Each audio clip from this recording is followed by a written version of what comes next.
आगम में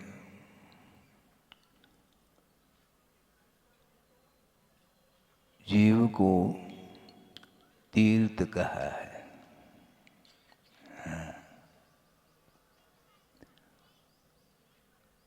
किंतु बिना विशेषण के नहीं। रैनते संयुक्तो जीवो हवे उत्तमम तीर्थम संसारम तरय जदो रैनते दिव्यनावाये, ऐसा कहा। रत्नत्रय से युक्त जो जीव है वह उत्तम तीर्थ माना गया, क्योंकि संसार से वह पार लगाने वाला वह तीर्थ माना जाता है।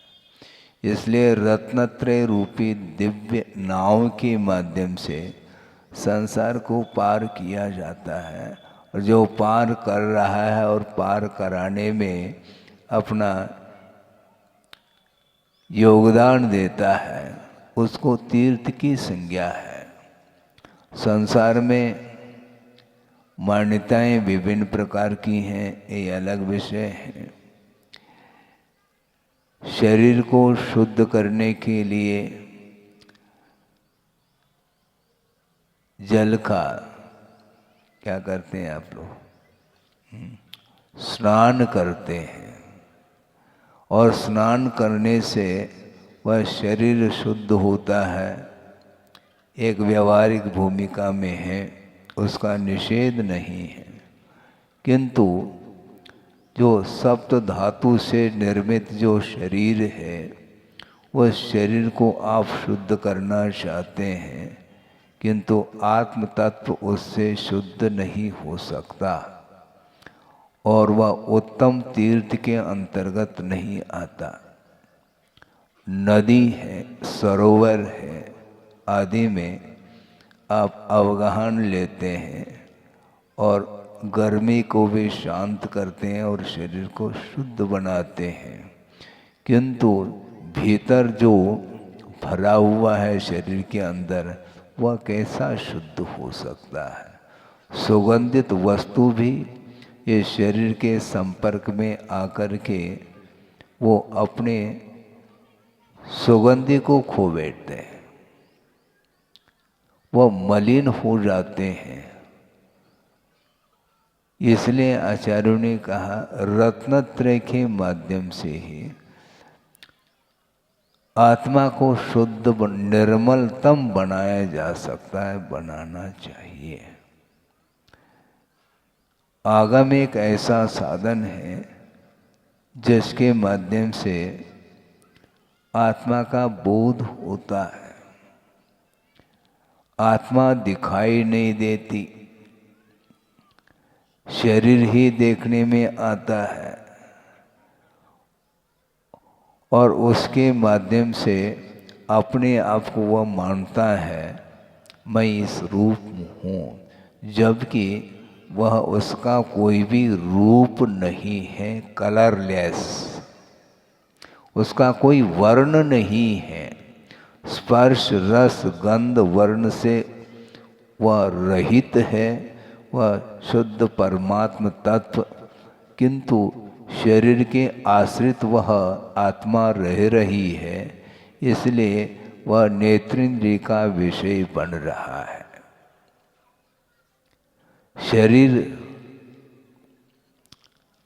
उसका वर्ण गौर वर्ण हो सकता है, अनेक प्रकार के वर्ण को लेकर के होते हैं, और उसमें शरीर में रुक्षता भी आ सकती है। कैसे? ठंड के दिनों में शरीर में रुक्षता आती है, इसलिए उसको स्नेहिल बनाने के लिए अनेक प्रकार के स्निग्धता को लिए हुए वस्तुओं का आप लेप करते हैं, लेप चढ़ा दो आप।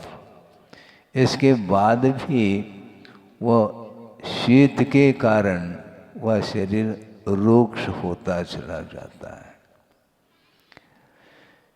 शरीर कितने प्रकार के होते हैं? 3 प्रकार के शरीर बोला है। कि कर्म की अपेक्षा से ज्ञानावरणादि ये द्रव्य कर्म है, राग द्वेषादि की ये भाव कर्म है, और ये शरीर है ये नो कर्म माना जाता है। कर्म का जब उदय आता है तो कोई औदारिक शरीर को धारण करता है, कोई वैकृत शरीर को धारण करता है, और एक आहारक शरीर भी होता है। और तेजस और कार्बन शरीर तो प्रत्येक संसारी प्राणी के लिए लगे हुए हैं। इनका संबंध अनादिकालीन संबंध है, और इसका विच्छेद जब तक नहीं होगा तब तक नवीन शरीर इस जीव के लिए प्राप्त होता चला जाता है। और शरीर मिल जाता है तो ऐसी स्थिति में इंद्रियां भी उसमें पाई जाती हैं, और उन इंद्रियों के माध्यम से विषयों का ग्रहण होता है, और विषयों का ग्रहण होते ही राग द्वेषादि भाव पुनः उत्पन्न होते हैं। इसलिए राग द्वेषादि को समाप्त करने के लिए शरीर के प्रति जो ममत्व भाव है, राग भाव है, उसको समाप्त करना चाहिए। और शरीर के संपोषण के लिए ही जिन जिन वस्तुओं के माध्यम से शरीर का पोषण होता है, उन वस्तुओं के प्रति वह राग भाव रखता है। शरीर के प्रति जिसका किंचित मात्र भी राग नहीं है, तो वह अन्य पदार्थों से राग कैसा क्यों करेगा? वो नहीं कर सकता। अन्यान्य पदार्थों के प्रति जो आकर्षण बन रहा है वह शरीर को लेकर के बन रहा है। इसलिए बार बार शरीर प्राप्त करना और शरीर पुनः छूटता है। कब तक वह वृक्ष हरा भरा रहेगा? आपने ही वृक्ष को लगाया है, वह वृक्ष बीज बोया है तो अंकुरित हो करके धीरे धीरे वह पौधा का रूप ले लेता है, फिर बाद में विशाल वृक्ष बन जाता है। किंतु वृक्ष बनने के बाद भी जड़ें उसकी बहुत मजबूत है और गहराई तक पहुंच गई हैं। इसके बाद भी वह वृक्ष कालांतर में जाकर के धराशायी होगा। हाँ, पक्की बात है। इसी को बोलते हैं परिणमन। तो भले ही वह सागरोपम आयु तक रहे देव, किंतु अकाल मरण वहाँ पर नहीं माना है। लेकिन मरण ही नहीं होगा ऐसा थोड़ी कहा है। अकाल में किसी भी निमित्त को लेकर के उनका मरण नहीं होता, किंतु जितनी स्थिति है, जितनी आयु है, उतनी आयु तक वह रह करके उसके बाद उसका भी अवसान होता है। इसी को बोलते हैं पूरण और गलन। इसी का नाम पुद्गल बोलते हैं। वह पूरता है और गलित हो जाता है। ये इसका स्वभाव है। एक सा हमेशा रह नहीं सकता। आप कवलाहारी है मैं मानता हूँ, किंतु मात्र आपका शरीर कवलाहार के द्वारा टिका नहीं। आप एक बार, दो बार, तीन बार भोजन कर सकते हैं, लेकिन प्रति समय आहार वर्गनाओं को वह जीव ग्रहण करता है, जिसके कारण यह शरीर टिका हुआ है। 8 साल अंतर्मूर्त के उपरांत किसी को केवल ज्ञान उत्पन्न हुआ है और पूर्व कोटि की उसकी उम्र है, तो उतने काल तक बिना कवलाहार के वह शरीर कैसा टिका रहता है? केवल ज्ञान होने के उपरांत आहार लेते नहीं भगवान, क्या लेते हैं? नहीं लेते हैं, किंतु शरीर कैसा टिका है पूर्व कोटि तक? प्रति समय ऐसे मधुर सूक्ष्म वर्गनाओं को वह ग्रहण करता है, जो अन्य जीवों के लिए वह ग्रहण करने में नहीं आती हैं, ऐसे उन वर्णाओं को वह निरंतर ग्रहण करता है, इसलिए वह शरीर की स्थिति बनी हुई है। गुरुदेव ने ये कहा था कि जैसे मान लो आपका ये शरीर है, ठीक है, भोजन कर लिया, हाँ ठीक है, किंतु इस शरीर को पूरी तरह से क्या बोलते हैं इसको, केवल श्वास लेने के लिए इतनी जगह छोड़ दी जाए और पूरा पूरा पलस्तर, जैसे हाथ पैर टूट जाता है तो क्या करते हैं, प्लास्टर बंद, उसी प्रकार पूरे शरीर को यदि प्लास्टर से बंद कर दिया जाए तो शरीर टिकेगा नहीं। भोजन तो दे रहे हैं ना, भोजन से कुछ नहीं होता है, प्रति समय रोम रोम से जो वर्गनाएं ग्रहित हो रही हैं सर्वांगीण रूप से, नौकर्म वर्गनाएं जिसको आहार वर्गना बोलते हैं, उसके माध्यम से शरीर टिका है। तो इसलिए ये पूरण और गलन ये होता ही रहता है। मुख्य रूप से आयु कर्म के ऊपर जीवन चल रहा है, किंतु आयु कर्म के लिए सहयोग जो मिल रहा है, शरीर में जो आहार पानी इत्यादि दे रहे हैं, उसके कारण यह टिका हुआ है। तो इसीलिए अकाल मरण से जीव को बचाया जा सकता है, किंतु मरण से किसी को भी बचाया नहीं जा सकता।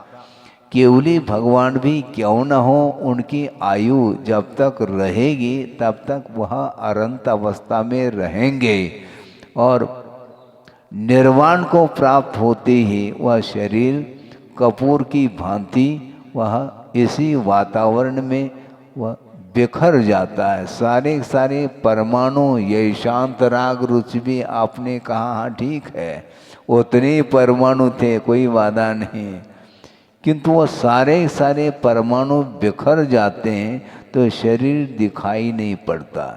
तो इसलिए ये सूक्ष्म परमाणुओं का जो पिंड है उसका नाम शरीर है, और इस शरीर आश्रित जीव का जीवन चल रहा है। शरीरातीत जीवन को प्राप्त करने के लिए ये सब उपक्रम हैं, ये साधना है। आपने नया साल क्या पुराना क्या, हमें समझ में बात नहीं आती, इसलिए क्योंकि काल द्रव्य तो अमूर्त है।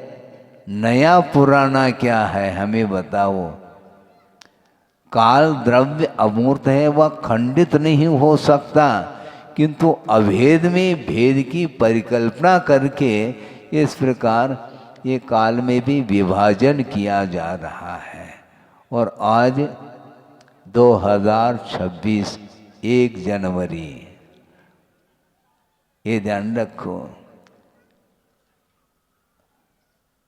ये 1 जनवरी कब से प्रारंभ हुई?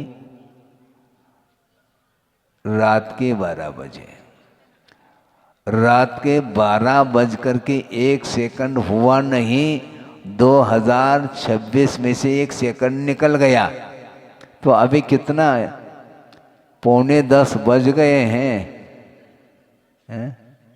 लगभग 10 घंटे, 9:45 घंटे निकल गए। वो गए, कट गए, हाँ बिल्कुल कट गए, वो आपके बीच में नहीं आएंगे, वो आप तो अभी भी बैठे हो। इसी प्रकार एक एक सेकंड, बल्कि सेकंड में असंख्यात समय गुजर जाते हैं। इतना सूक्ष्म परिणमन है, वह रुकेगा नहीं। 2025 चला गया, अब वो नहीं आने वाला 25, अवसर्पिणी चल रही है। पंचम काल का अंत आएगा, उसके बाद छठा काल प्रारंभ होगा। छठा काल भी 21,000 का वर्ष का है। उसके बाद पुनः दोबारा वो सर्पिणी संबंधी छठा काल प्रारंभ होगा। उसके बाद फिर पंचम काल प्रारंभ होगा, उसके बाद चतुर्थ काल आएगा। उस समय तीर्थंकरों का उद्भव होगा। उस समय पुनः वह धर्म की परंपरा प्रारंभ होगी। इस प्रकार फिर चतुर्थ काल व्यतीत होने के बाद पुनः तृतीय काल आएगा, द्वितीय काल और प्रथम काल, ये भूभूमि मानी जाती है। इस प्रकार भरत और ऐरावत क्षेत्र में काल संबंधी या परिवर्तन देखने में आता है, किंतु अन्य जो भूमि हैं जैसे विदेह क्षेत्र है, वहाँ पर हमेशा चतुर्थ काल जैसा ही वातावरण रहता है। और जो शाश्वत भूभूमि है उसमें जघन्य, मध्यम और उत्कृष्ट भूभूमि के अपेक्षा से 1 पल्य, 2 पल्य, 3 पल्य की जहाँ पर आयु है, वह निरंतर वहाँ वातावरण एक सा बना रहता है। इसके बाद भी काल का परिणमन तो होगा। ऐसा नहीं कि वह शाश्वत भूभूमि शाश्वत है, किंतु आयु तो पूरी होगी क्या नहीं होगी? आयु तो पूरी होगी। 3 पल्य की आयु होने के बाद में वह एक एक समय व्यतीत होकर के पूरा 3 पल्य व्यतीत होता है।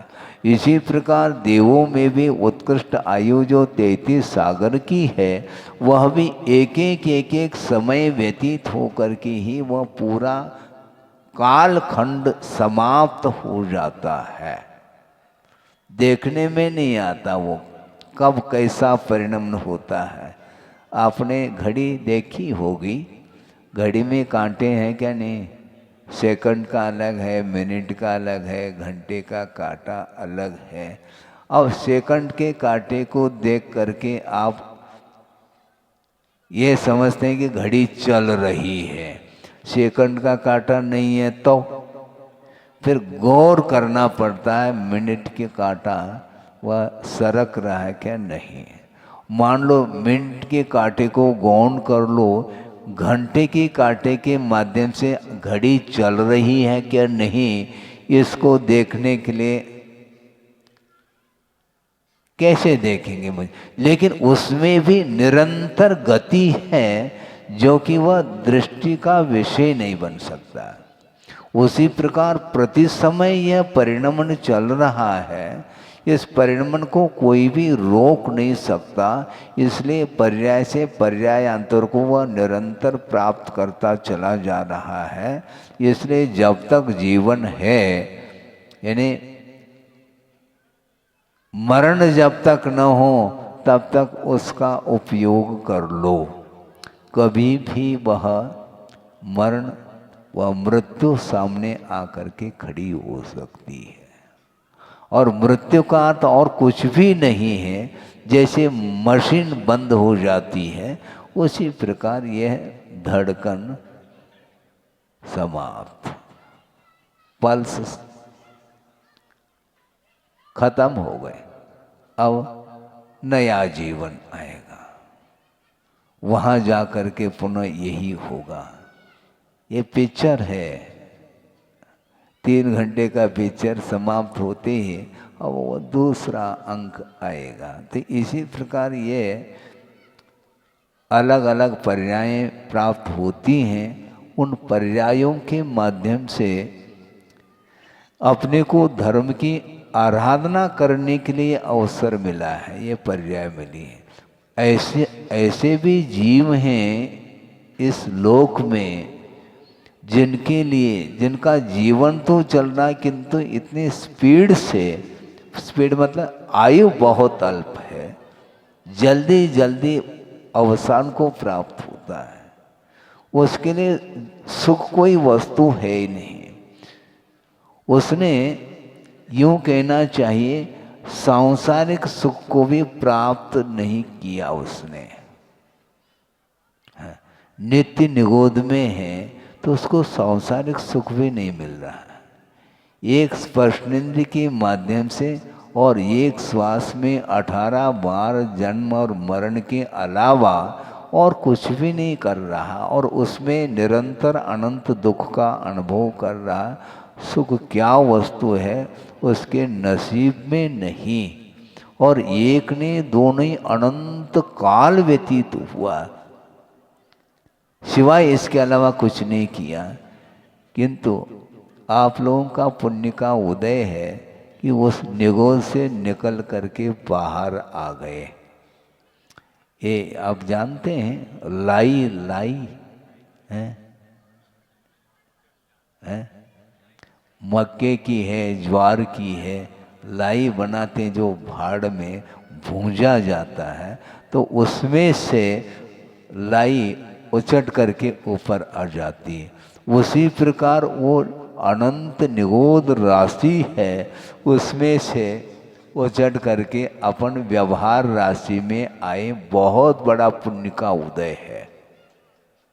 वहाँ से पार हो करके आए हैं और पुनः वहाँ पर पहुँच जाता है तो उसको इतर निगोद की संज्ञा प्राप्त होती है।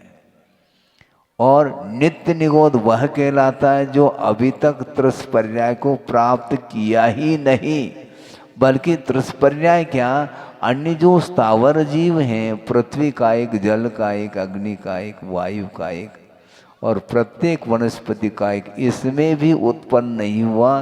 और द्विंद्रिय तीन्द्रिय आदि जो त्रिस्पर्याय हैं उन पर्यायों को भी प्राप्त नहीं किया, केवल वह निगोद से निगोद, निगोद से निगोद, यही जन्म मरण की परंपरा उसकी चली। इसलिए ऐसे अनंत जीव हैं जो अभी तक त्रिसत्व को प्राप्त नहीं किया। इसलिए अब त्रिस्पर्याय में भी ये जो मनुष्य पर्याय है, पंचेंद्रिय संगी, इसको प्राप्त करना दुर्लभ है। ये दुर्लभता की कोटि में लिखा है इन्होंने। निगोद से ऊपर उठ करके व्यवहार राशि में अथवा पृथ्वी का एक आदिक में आना भी दुर्लभ है, और उससे विकलत्रय द्विंद्रिय आदि त्रिस्पर्यायों को प्राप्त करना, ये चिंतामणि की उपमा दी है, जो लही त्रस्तनी, चिंतामणि की उपमा दी है, याद नहीं आता, लही जो चिंतामणि ऐसे कुछ आता है उसमें है। हाँ ये आ गए, दुर्लभ, ये पंक्ति भी दुर्लभ हो रही थी, हमें याद नहीं आ रहा था। दुर्लभ लही जो चिंतामणि, त्यों पर्याय लही त्रस्तनी। तो उस पर्याय को प्राप्त करना बहुत कठिन है। चिंतामणि की उपमा दी है, और उस चिंतामणि को वो रत्न मिल गया, और जिसको रत्न का ज्ञान नहीं है तो वह पक्षी को उड़ाने में उसका उपयोग कर लेता है। तो उसी प्रकार ये त्रिस्पर्याय मिली है, और इसका उपयोग जो है विशेष सेवन करने में लगा देता है, तो वह मणि चली जाती है, दोबारा मणि नहीं मिलती फिर है। मणि पैसा नहीं, मणि अर्थात पैसा इंग्लिश में, और इधर मणि अर्थात मणि रत्न माना जाता है। वह बहुमूल्य वस्तु मानी जाती है। लेकिन एक प्रसंग आपके सामने रखूं, 2-1 मिनट में 10 बज रहे हैं, हाँ, क्योंकि समय भी उसका भी बहुत मूल्य है। बहुत समय व्यतीत हुआ, एक पत्रिका में एक प्रसंग पढ़ा था हमने, जिन्होंने लेख लिखा था उसमें ये बात उन्होंने लिखी कि कीमत और मूल्य में अंतर है। सुना आपने? कीमत और मूल्य, इन दोनों में अंतर है। क्या अंतर है महाराज? उन्होंने अंतर दर्शाया है। वो ये है कि स्वर्ण की कीमत हो सकती है, किंतु स्वर्ण मौलिक वस्तु नहीं। क्यों? स्वर्ण के बिना भी जीवन जिया जा सकता है। स्वर्ण के बिना भी जीवन जिया जा सकता है, इसलिए स्वर्ण की कीमत हो सकती है, मौलिक वस्तु नहीं। किंतु ऑक्सीजन मौलिक है, उसकी कीमत नहीं है। कोरोना में देखा होगा आपने, ऑक्सीजन की कमी आ रही है, तो जीवन का क्या मूल्य है वह समझ में आ जाता है। ऑक्सीजन की क्या कीमत है, किंतु उसके बिना जीवन जिया नहीं जा सकता। चाहे वह एकेंद्रीय हो, चाहे वह पंचेंद्रीय हो, ये बिना श्वास के दम घुट जाएगा, ये ध्यान रखो। तो इसको बोलते हैं कीमत और मूल्य में अंतर है। उसी प्रकार यहाँ पर जो समय मिला है, काल, ये बहुमूल्य वस्तु है समझदारों के लिए। नहीं है तो वो बहुमूल्य जीवन को भी वह विषयों में व्यतीत कर देता है। एक एक समय में जो सम्यक दृष्टि होता है अथवा उसमें भी संयमी होता है, वह काल का क्या मूल्य है वह उसका आकलन वह कर लेता। एक एक समय में असंख्यात कर्मों की निर्णय करने के लिए अवसर प्राप्त होता है भेद विज्ञान के माध्यम से। और जो रागी है वह टाइम पास करने में लगा हुआ। अब सोचो आप, टाइम मिला है यानी समय मिला है, उसको पास करना चाहो क्या है? और विकताओं में लग जाता है घंटों। वह सांसारिक जो विकताएं हैं उसमें लग जाता है। और टाइम पास, टाइम मिला था धर्म ध्यान करने के लिए, वो टाइम पास करता है, इसलिए वह पास नहीं होता, फेल होता है।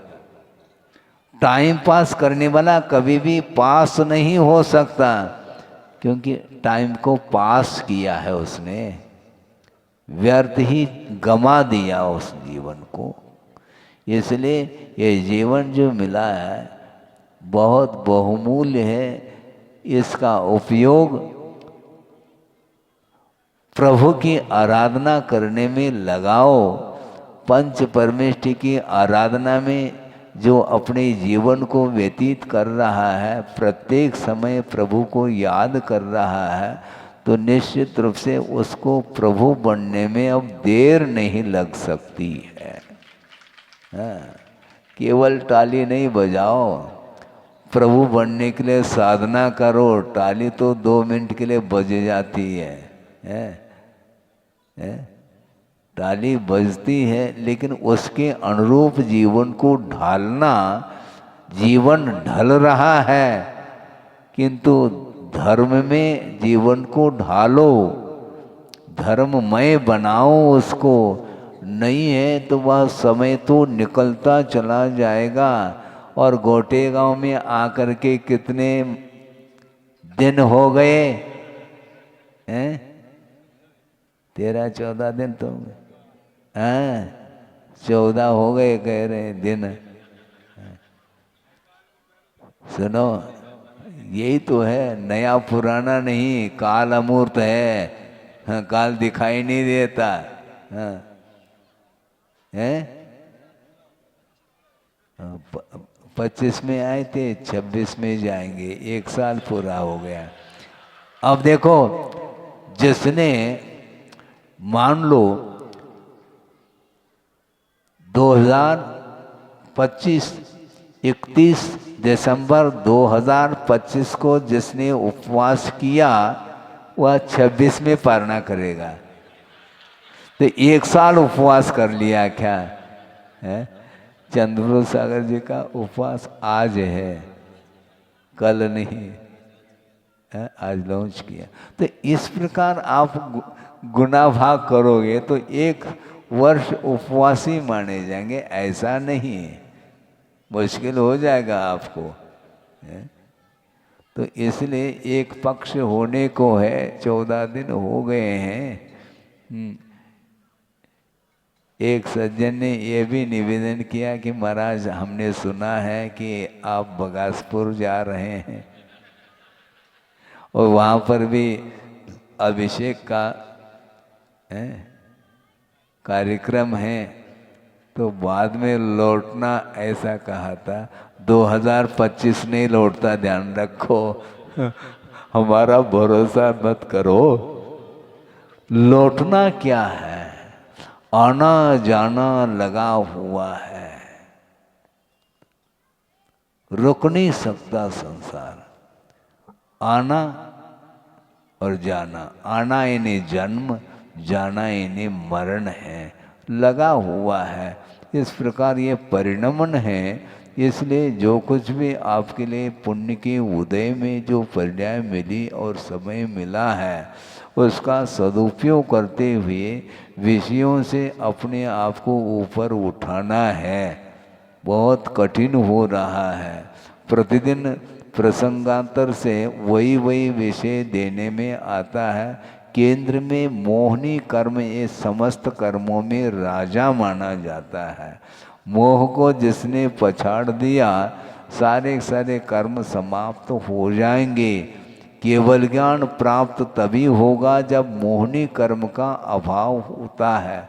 मोह क्षयात ज्ञान दर्शनावरणांतराय क्षयाच केवलम कहा है। केवल ज्ञान जो प्रकट होता है वो मोहनी कर्म के क्षय के बाद एक साथ ज्ञानावरणीय, दर्शनावरणीय और अंतराय का क्षय करता है। इन तीनों घातिया कर्मों के क्षय करने के पूर्व में मोहनी कर्म का सर्वप्रथम क्षय किया जाता है। उसके बिना कोई भी उपाय नहीं केवल ज्ञान को प्रकट करने के लिए। और मोहनी कर्म का क्षय 10वें गुणस्थान में द्वितीय शुक्ल ध्यान के माध्यम से मोहनी कर्म का क्षय कर लेता है। और फिर सीधा 12वें गुणस्थान में पहुंच करके अंतर मुहूर्त में शेष 3 घातिया कर्म का क्षय करके केवल ज्ञान को प्रकट कर लेता है। 8 साल अंतर मुहूर्त के उपरांत केवल ज्ञान को प्राप्त करने की योग्यता इसके अंदर आती है। रत्नत्रय को धारण करके केवल अंतर मुहूर्त ही साधना, उसके बाद सीधा केवल ज्ञान। ऐसी कौन सी साधना करते होंगे महाराज, वही महाराज जाने। हाँ, वो हमें ज्ञान हो जाए तो हमें क्या केवल ज्ञान हो जाएगा, फिर देर थोड़ी लगेगी। बहुत कठिन है वो परिणाम किस रूप में उनका होता होगा कुछ नहीं कहा जा सकता। भयंकर उपसर्ग में भी अंतर मुहूर्त में वह टिक जाता है उनका उपयोग। यह शरीर और आत्मा का कोई भी संबंध जो है वह भिन्न है। स्वरूप की अपेक्षा से इन दोनों में जमीन आसमान का अंतर है। शरीर का स्वरूप भिन्न है और आत्म तत्व का स्वभाव या स्वरूप भिन्न है। इस प्रकार जो अकाट्य श्रद्धान होने के साथ साथ उस रूप वह परिणमन कर लेता है। उपसर्ग होने के बाद भी एक क्षण के लिए भी उनके अंदर कोई विकल्प नहीं होता।